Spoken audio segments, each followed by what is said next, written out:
জাজমেন্টের copy এসছে supreme court এর আগের দিনের যে এসআইআর সংক্রান্ত জাজমেন্ট তাতে যে মডিফিকেশন করেছে আজকে তার অর্ডার একটু আগে সুপ্রিম কোর্ট আপলোড করেছে যেটা এসছে। এই জাজমেন্ট আসার পর যে পুরো জিনিসটা একবারে পরিষ্কার হয়ে গেছে। গোটা বিষয়টা কি? গোটা বিষয়টা হচ্ছে যে কলকাতা হাইকোর্টের কাছ থেকে পুরো খবর পেয়েছে সুপ্রিম কোর্ট এবং তারপর সুপ্রিম কোর্ট যেটা মনে করছে যে এখন অবধি 250 জন বিচারককে নিয়োগ করা হয়েছে এই এসআইআরের কাজে। এরা যদি প্রত্যেক দিন 250টা করে নথিও যাচাই করেন তাহলে পরে এই 50 লক্ষ নথি যেটা এখনও যাচাই করতে বাকি আছে এটা কাজ সম্পূর্ণ করতে লেগে যাবে 80 দিন। ফলে 80 দিন যদি এখনও সময় লেগে যায় ফলে সময়ে ভোট করা কার্যত অসম্ভব হয়ে যাবে। সেই কারণে সুপ্রিম কোর্ট আজকে তাদের আগের দিনের যে জাজমেন্ট তাতে একটা মডিফিকেশন করেছে, দিয়ে এই কাজ যাতে সময়ের মধ্যে শেষ করা যায় তার একটা রাস্তা খুঁজে বের করেছে। সেটা কি? সেটা হচ্ছে সুপ্রিম কোর্ট আগের দিন বলেছিল যে ডিস্ট্রিক্ট জাজ এবং অ্যাডিশনাল ডিস্ট্রিক্ট জাজদের শুধুমাত্র এই কাজে নিয়োগ করা যাবে বা ওই অভিজ্ঞতা সম্পন্ন জুডিশিয়াল অফিসারদের।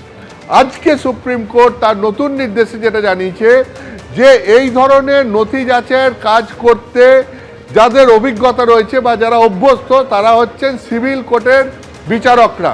সেই কারণে সিভিল কোর্টের জুনিয়র এবং সিনিয়র এই উভয় পর্যায়ের বিচারকদেরই এই কাজ করতে নিয়োগ করা যাবে। যাদের অন্তত 3 বছরের কাজের অভিজ্ঞতা রয়েছে এই রকম সিভিল কোর্টের জাজেদের এই কাজের জন্য নিয়োগ করা যাবে, যার সংখ্যাটা আমাদের রাজ্যে বেশ কয়েক হাজারের মতো।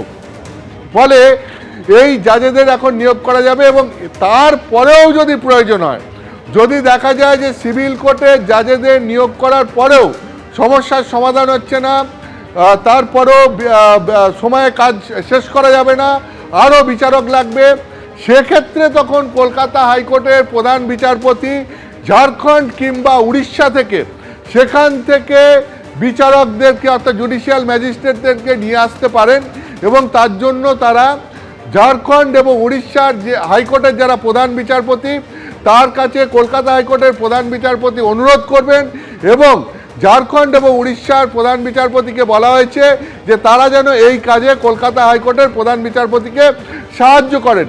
সেটা হচ্ছে পরে যদি প্রয়োজন মনে হয় তখনই ভিন রাজ্য থেকে বিচারকদেরকে নিয়ে আসা হবে। তার আগে এই রাজ্যেরই সিভিল কোর্টের বিচারকদের দিয়েই কাজ সম্পূর্ণ করার জন্য সুপ্রিম কোর্ট নির্দেশ দিয়েছে। এরপর কলকাতা হাইকোর্টের প্রধান বিচারপতি তিনি পরিস্থিতি বুঝে তিনি সিদ্ধান্ত নেবেন। এটা হচ্ছে 1। 2 হচ্ছে কি, চূড়ান্ত তালিকা 28 তারিখই প্রকাশ হবে। 28শে ফেব্রুয়ারি চূড়ান্ত তালিকা প্রকাশ হওয়ার পর যদি দেখা যায় যে আরও কাজ বাকি রইল, সেটা থাকাই স্বাভাবিক এখনো পর্যন্ত যা পরিস্থিতি আছে সেটা দেখে মনে হচ্ছে, সেক্ষেত্রে পর্যায়ক্রমে অতিরিক্ত তালিকা বেরোতে থাকবে এবং সেই অতিরিক্ত তালিকাগুলোকে মূল তালিকারই অংশ হিসাবে ধরে নিতে হবে। মনোনয়ন পর্ব শুরু হওয়ার আগে পর্যন্ত এই তালিকাগুলো বের করা যাবে। অর্থাৎ এই যে 50 লক্ষের নথি যাচাইয়ের কাজ বাকি রয়েছে, এই নথি যাচাই হওয়ার পর পর্যায়ক্রমে সেগুলো তালিকা আকারে ইলেকশন কমিশন বের করবে এবং 28শে ফেব্রুয়ারি যে তালিকা বেরোবে সেই তালিকারই অংশ হিসাবে পরবর্তী তালিকাগুলোকে ধরে নিতে হবে। এটা সুপ্রিম কোর্টের নির্দেশ।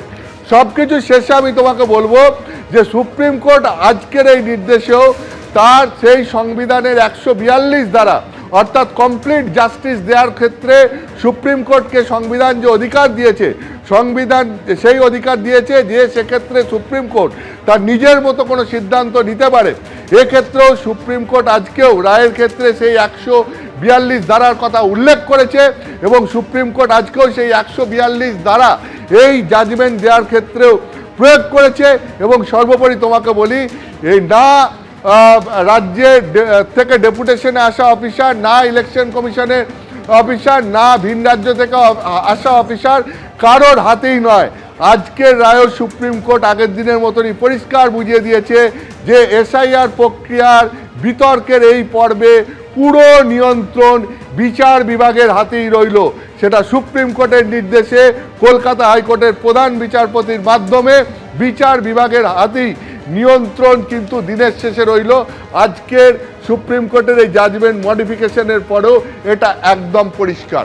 একেবারে অতনু, আপাতত তোমাকে ধন্যবাদ। এবিপি আনন্দ, এগিয়ে থাকে, এগিয়ে রাখে।